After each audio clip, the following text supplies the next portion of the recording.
Good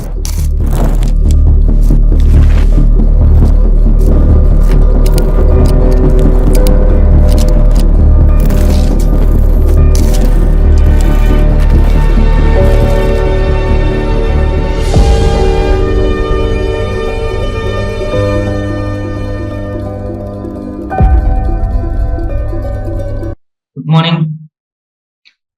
നോക്കൂ, നമ്മളുടെ IGNOU MSc physics semester 1 topic mathematical ഫിസിക്സിലെ കോംപ്ലക്സ് എന്ന് പറയുന്ന ബ്ലോക്ക് 3 വരുന്ന ടോപ്പിക്കുകൾ കോംപ്ലക്സിന്റെ ആണ്. കോംപ്ലക്സിന്റെ basics, complex integration and residue theorems ആണ്. ഓക്കെ, അപ്പോ ഇതിൽ യൂണിറ്റ് 10 നമ്മൾ എക്സ്റ്റെൻസീവ് ആയിട്ട് കവർ ചെയ്തിട്ടുണ്ട്. യൂണിറ്റ് 11ഉം യൂണിറ്റ് 12ഉം ഒരുമിച്ച് നമുക്ക് കൊണ്ടുപോകാൻ പറ്റും. എന്താണെന്നറിയും?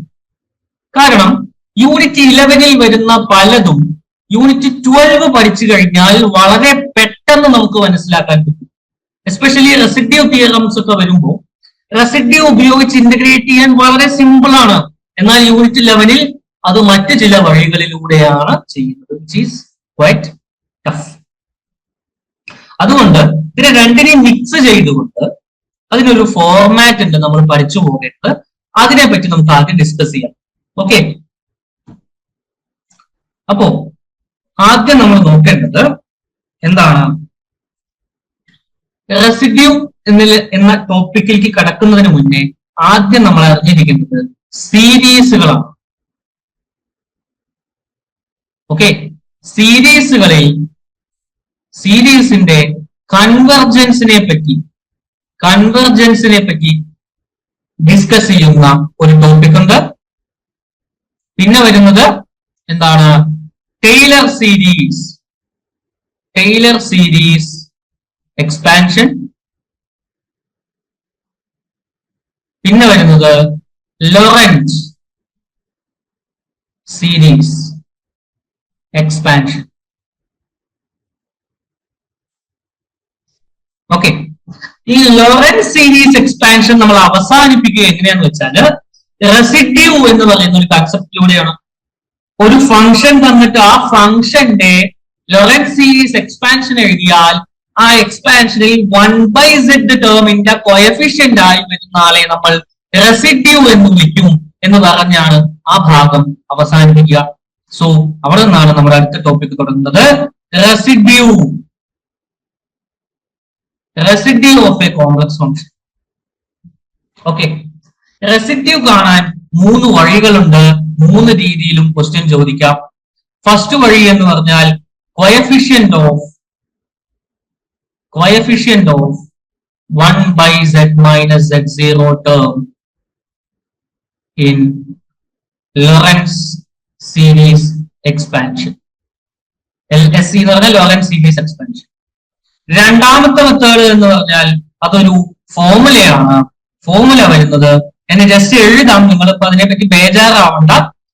നിങ്ങൾ ക്ലാസ് എല്ലാം കഴിഞ്ഞ ശേഷം നോക്കുമ്പോൾ നിങ്ങൾക്ക് ഒന്ന് റിവൈസ് ചെയ്യാൻ കൂടി ഈ ഭാഗം ഉപകാരപ്പെടും. ജസ്റ്റ് ഒരു ഇൻട്രഡക്ഷൻ എന്നതിനപ്പുറം നിങ്ങൾ ഏകദേശം ഒരു 7 or 8 ക്ലാസ്സുകൾ വേണ്ടി വരും ഈ ടോപ്പിക് ഫുള്ള് കവർ ചെയ്യാൻ. അതിനുശേഷം ഈ ഇൻട്രഡക്ഷൻ ഒന്നുകൂടി കേട്ടാൽ അത് നിങ്ങൾക്ക് ഒരു റിവിഷൻ ആയിട്ട് ഉപയോഗിക്കും. ഓക്കെ, സോ രണ്ടാമത്തെ മെത്തേഡ് എന്ന് പറയുന്നത് residue of f of z equal to z0 equal to limit z tends to z0 1/m-1 factorial dm by dzm into m-1 z minus z0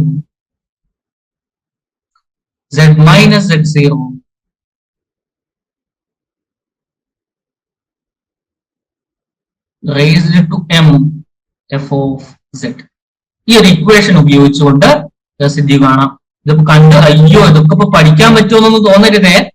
ഇതൊക്കെ വളരെ സിമ്പിൾ ആണ്. കാണുമ്പോൾ ഉള്ള ഭീകരതയേ ഉള്ളൂ. ക്വസ്റ്റ്യൻ ചെയ്ത് പരിചയിച്ചു കഴിഞ്ഞാൽ വളരെ ലളിതമാണ്. ഓക്കെ, മൂന്നാമത്തേതാണ് f of z equal to g of z by h of z ഫോർമാറ്റിലാണെങ്കിൽ പ്രൊവൈഡഡ് രണ്ട് കണ്ടീഷൻസ് ഉണ്ട്. എച്ച് ഓഫ് സെറ്റ് എന്ന് പറയുന്നത് എന്തായിരിക്കണം? രണ്ടുപേരും പോളിനോമിയൽസ് ആയിരിക്കണം. എച്ച് ഓഫ് സെറ്റിന്റെ മാറ്റത്തിന്റെ നിരക്ക് ജി ഓഫ് സെറ്റിനേക്കാൾ കൂടുതലായിരിക്കണം എന്നൊക്കെയുണ്ട്. അതൊക്കെ പോട്ടെ. അങ്ങനെയാണെങ്കിൽ residue of F of set എന്ന് പറഞ്ഞാൽ G of set by H dash of set, അതായത് താഴെയുള്ള ആളുടെ ഡെറിവേറ്റീവ് എടുക്കുക, അതായിരിക്കും അതിന്റെ residue H dash of set. ഇങ്ങനെ 3 മെത്തേഡിലൂടെയാണ് റെസിഡ്യൂ കാണുന്നത്. പിന്നീട് നമ്മൾ കോംപ്ലക്സ് ഇന്റഗ്രേഷനിലേക്ക് കടക്കും. Complex integration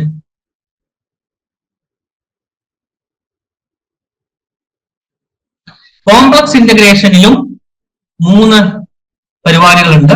that is first one f of z d z closed contour. രണ്ടാമത്തേത് minus infinity to infinity f of x d x. മൂന്നാമത്തേത് 0 to 2 pi f of cos theta sine theta d theta. ഇങ്ങനെ 3 ഫോർമാറ്റില് കണക്ക് വരും. 3ഉം ചെയ്യാൻ നമ്മൾ പഠിച്ചിരിക്കണം. Okay. ഇതിൽ തന്നെ കോംപ്ലക്സ് ഇന്റഗ്രേഷനിൽ റെസിഡ്യൂയുടെ ഉപയോഗമുണ്ട്. റെസിഡ്യൂ എങ്ങനെ ഉപയോഗിക്കുക എന്ന് വെച്ചാൽ complex integral F of Z D Z എന്ന് പറഞ്ഞാൽ 2 pi into sum of residues ആണ്.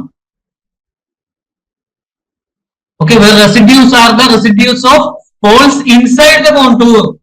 Outside the contour ഉള്ള പോൾസിന്റെ അല്ല. എന്താ ഇപ്പൊ ഇയാള് പറയുന്നത് എന്ന് വിചാരിക്കുന്ന, ഞാൻ പറഞ്ഞല്ലോ, ഞാൻ ജസ്റ്റ് ഒരു ഇൻട്രൊഡക്ഷൻ ക്ലാസ് എന്നുള്ള അർത്ഥത്തിൽ മാത്രമല്ല ഇത് എടുക്കുന്നത്.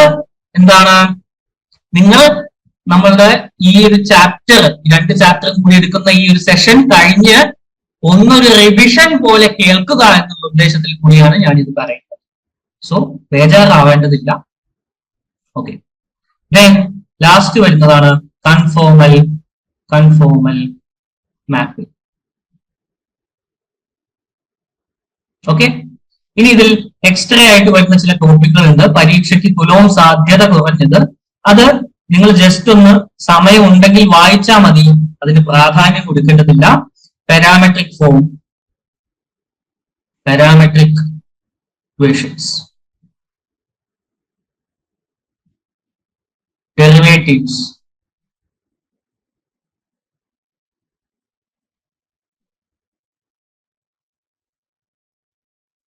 idea of contour, etc. ഇങ്ങനെ ചില സാധനങ്ങളുണ്ട്. പ്രധാനമായിട്ടും ചാപ്റ്റർ 10-11 അല്ലെ, ആദ്യത്തേത് ഏതാ? 11. ഓക്കെ. ചാപ്റ്റർ 11 ഭൂരിഭാഗം ടോപ്പിക്കും പ്രാധാന്യം കുറഞ്ഞവയാണ്. ഓക്കെ. അപ്പോ ഈ നീലമഷിയിൽ എഴുതിയത് നമ്മൾ ഡിസ്കസ് ചെയ്യുന്നുണ്ടാവില്ല.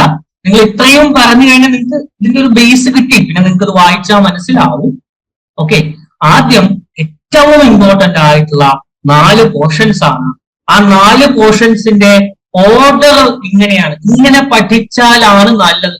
ഇങ്ങനെ പഠിക്കാവൂ എന്നൊന്നും പറയുന്നില്ല, പക്ഷെ ഇങ്ങനെ പഠിച്ചാൽ കൃത്യമായി നിങ്ങളുടെ മനസ്സിൽ അത് നിൽക്കും. ഓക്കെ. ഈ ഓർഡറിലാണ് നമ്മൾ എടുത്തു പോകുന്നതും. ഓക്കെ. ഇതൊരു കണക്ക് കൂട്ടലിൽ ഒരു 8 ക്ലാസ്സുകൾ, അതൊരു 30 minute plus or minus 10 minute അങ്ങോട്ടോ ഇങ്ങോട്ടോ ഒക്കെ മാറി എന്ന് വരും.